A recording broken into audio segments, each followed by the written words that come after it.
It's too bad David O. Russell is a flaming hot garbage person because his new movie Amsterdam is actually about something pretty neat.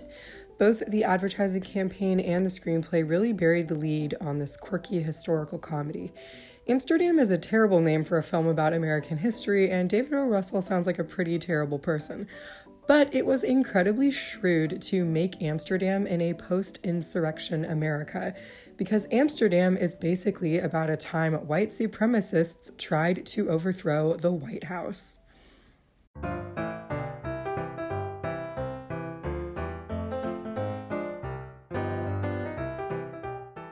David O. Russell has a long-running and well-documented history of being violent, abusive, inappropriate, incestuous, misogynistic, and generally demonstrating inexcusable behavior all around.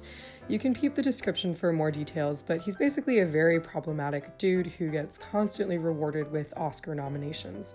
This guy should absolutely not still be getting film deals. But annoyingly, I like his films.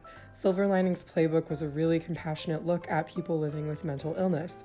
I watched American Hustle back to back, and Christian Bale's performance still cracks me up. I thought Joy was such a cool story. It's about the woman who invented the self-wringing mop, a female entrepreneur who battled poverty and sexism, and who history basically forgot. David O. Russell's movies are messy, performance-driven, and annoyingly insightful. You probably couldn't figure this out from the splashy retro ad campaign, but Amsterdam is what critic Richard Brody would call resistance cinema, a genre shared by works like BlacKkKlansman, Judas and the Black Messiah, and even Andor. I saw this film 100% because of Taylor Swift and because it was free with my HBO Max subscription. The film cost $80 million to make, and it totally tanked at the box office. It's probably cursed because of Russell's horrid reputation. But films are collaborative processes, and David O. Russell was not the only person telling this story. I'm hoping to talk about Amsterdam's subject matter without talking about the man who made it, because I do feel like the subject matter should be elevated, even if the filmmaker shouldn't. Amsterdam takes place in the decades between World War I and World War II. Bert and Harold are ride-or-die besties stationed in France during World War I. They are both injured and nursed back to health by Valerie, an eccentric nurse and artist.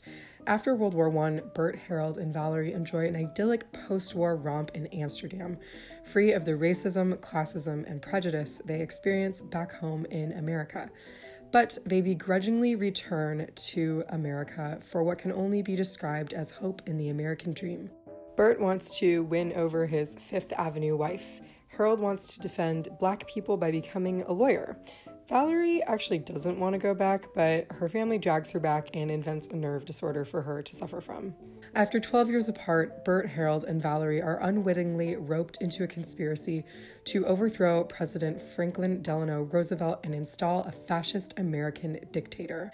The conspiracy is based on the business plot, a very probably real plan to overthrow FDR and replace him with a fascist military dictator in hopes of capitalizing on, yes, another horrifying world war. In the movie, as in real life, the plot is thwarted by the fascists' chosen mouthpiece. Instead of positioning himself as a military dictator, he denounces military dictators everywhere. In real life, it was Smedley Butler. In the movie, it's General Gil Dillenbeck, played by Robert De Niro. But this hook is nigh incomprehensible until about the last 55 minutes of the film. This film is really about Americans living their lives, searching for love, and escaping the pain of prejudice and war. Amsterdam is first and foremost a character film. Each character is sharp, opinionated, and funny, from Anna Taylor-Joy's condescending wife to Alessandro Nivola's trigger-happy associate detective. Characters are an extremely effective medium for showing the social climate in the United States during the ramp-up to World War II. Bert, Harold, and Valerie each represent an oppressed group: Black people, Jewish people, veterans, and women. In 1933, World War I veterans felt especially disenfranchised. American society treats disfigured war veterans like ogres, and they never received the pensions they were promised for fighting in the war. Fascism is rising in Europe. Benito Mussolini and the Nazi Party are gaining power in Italy and Germany. American white supremacists, long pissed off by the emancipation of Black people, are getting ideas. Amsterdam addresses political conspiracy, racism, white supremacy, forced sterilization clinics, police brutality, a corrupt criminal justice system, and countless other unflattering aspects of American history. And it's a comedy. It's not a cautionary tale, it's not insufferably preachy, and it's not terribly depressing. It's just a fun and kind of scary romp about that time fascists tried and failed to overthrow the government. The thesis of Amsterdam and the reason why the business plot likely failed is because the entire model of American government is built on the idea that American citizens have the power to effect change in their own country. In the early 20th century, Italy and Germany were transitioning out of constitutional monarchies. Their citizens didn't have agency, and they didn't have representation in government. This is why fascism succeeded.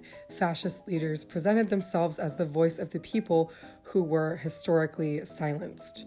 American democracy isn't perfect, and Amsterdam shows that. Bert, Harold, and Valerie are all marginalized and silenced in various ways, but they all have opportunities to effect change, however flawed, and they all have hope. Not to be all American dream, blah, blah, blah, but it's pretty unique that the United States is built on a core belief that every person's voice matters, even if this practice is often corrupted by power. It's important to remember how this country is supposed to work. Elections, though imperfect, are a hell of a lot better than military dictatorships, hostile takeovers, and world wars. Amsterdam's biggest detractor is that it gets lost in the sauce of incredible character acting. The writing is incredibly self-indulgent, and the production is pretty lush for a movie set during the Great Depression. But I enjoyed Amsterdam. I enjoyed the acting. I enjoyed learning about this part of American history. I enjoyed Taylor Swift, and I enjoyed the hipster art Margot Robbie's character makes. So that's Amsterdam, a movie you probably didn't know was about American history. What did you think of Amsterdam? Did you see it? Did you avoid it like the plague? Leave a comment and let me know. Thanks for watching. If you enjoyed this video, please like and subscribe. It really helps me out. I'm still annoyingly unable to respond to your comments or to comment on my own videos, but please keep leaving them. If I get 1,000 subscribers, maybe YouTube will actually help me.